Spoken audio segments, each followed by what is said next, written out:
Hare Krishna everyone, welcome back to Krishna প্রসাদম। আজ আপনাদের সাথে শেয়ার করছি মুড়ির একটি রেসিপি। আপনারা হয়তো ভাবছেন মুড়ির আবার রেসিপি হয়? হ্যাঁ, হয়। তো প্রথমে কড়াই গরম করে দিয়ে দিচ্ছি সানফ্লাওয়ার তেল। আর আপনারা দেখলেন ওখানে আমি অনেক কিছু ইনগ্রেডিয়েন্টস নিয়েছি। তার মধ্যে আমি পাঁপড়টাকে প্রথমে ভেজে নিচ্ছি। আজ আমি বানাচ্ছি আমাদের ইসকন প্রতিষ্ঠাতা আচার্য অর্থাৎ শ্রীল প্রভুপাদের প্রিয় হলুদ মুড়ি। আপনাদের মধ্যে অনেকেই হয়তো মায়াপুরের নামহট্ট ভবনে এই প্রসাদটা পেয়ে থাকবেন।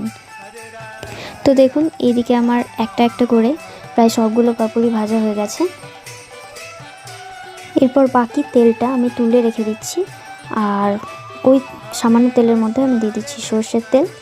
এবার বাদামগুলোকে তেলে ভালো করে ভেজে নেব।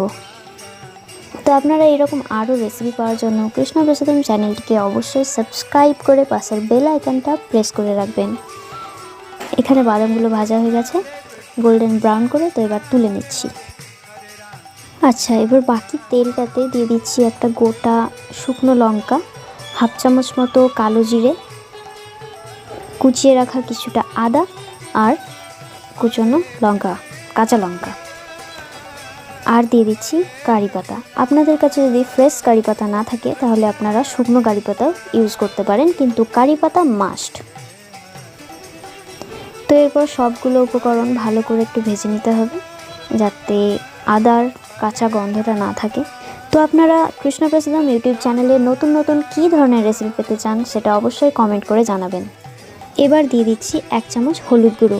যেহেতু হলুদ মুড়ি, ওই জন্য হলুদ তো মাস্ট দিতেই হবে। তো আবারও সব কিছু উপকরণ ভালোভাবে মিশিয়ে নিচ্ছি।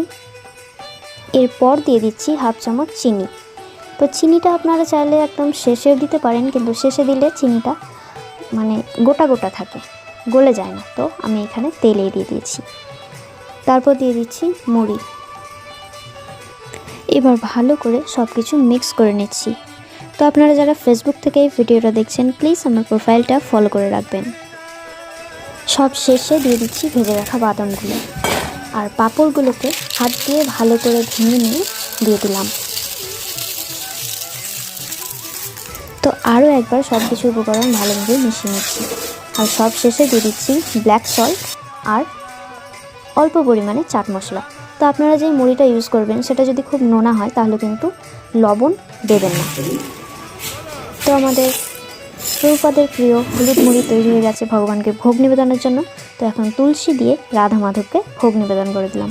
এই ভিডিওটি আপনাদের কেমন লাগলো অবশ্যই কমেন্ট করে জানাবেন। হরে কৃষ্ণা, হরি বল।